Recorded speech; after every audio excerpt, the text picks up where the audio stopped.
তো বন্ধুরা, আমি আমার একটা বাজে ভিডিও কিছু 13 তারিখ থেকে সোশ্যাল মিডিয়ায় খুবই পরিমাণে ভাইরাল হচ্ছে। তো ভিডিওটা নিয়ে আমি খুবই লজ্জিত।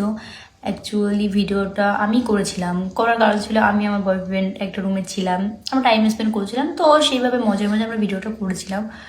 তো করার পর সেই ভিডিওটা তখন সোশ্যাল মিডিয়া আমাদের খুবই কাছের একটা বন্ধু আমাদের সাথে বেইমানি করে ভিডিওটা ভাইরাল করে দিয়েছে। তো ফার্স্ট আমি দেখে কি করে ভাইরাল করেছে ভিডিওটা, আমি এটা আপনাদের প্রমাণ দেখা যদি আপনারা বিশ্বাস না করেন। দেখুন, বলো কি বলতে হবে বল। যে আমার আর শফিকের যদি ভিডিও যদি পোস্ট হ্যাঁ, তোর শফিকের ভিডিও যদি আমার ফোন থেকে যদি পোস্ট হয় বা আমি যদি পোস্ট করি, এই ভিডিও তোমার চ্যানেল কারো কাছে নেই। হ্যাঁ আমার কাছে শফিকের কোনো নেই, আর কথা তাহলে তুমি তোমার ফোন থেকে এডিট করে দিবা। হ্যাঁ হ্যাঁ হ্যাঁ তাহলে ভিডিও তো বলো যে আমার ভিডিওটা করার পরে তুমি এডিট করবা। হ্যাঁ, তোমার ভিডিও করার পরে সব ডিলিট করে দেবো। হ্যাঁ, তো এডিট করবো মানে তোমার কোনো জিম্মেদারি নেই, টোটাল জিম্মেদারি আমার, হ্যাঁ। তাই তো? তাহলে এই ভিডিও যদি পোস্ট হয় তার জন্য তাই আমি রুবেল, আমি বলে দেবো। তো এই হচ্ছে রুবেল। এই রুবেল আমাদের খুব কাছের বন্ধু ছিল, যে ভিডিওটা নিয়ে সোশ্যাল মিডিয়ায় পোস্ট করেছিল।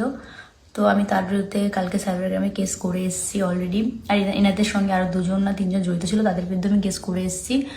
তো কেস করে আসলে তারা আইন তো আইনের জায়গাটা নিচ্ছে। তো আমি তারপরও বলছি যে ভিডিওটার জন্য আমি অনেকই দুঃখিত, কিন্তু ভিডিওটা যেহেতু আমার মান সম্মান বা আমার ইজ্জত নিয়ে খেলা হয়েছে, সেহেতু ছেলেটাকে তো আমি ছাড়বই না।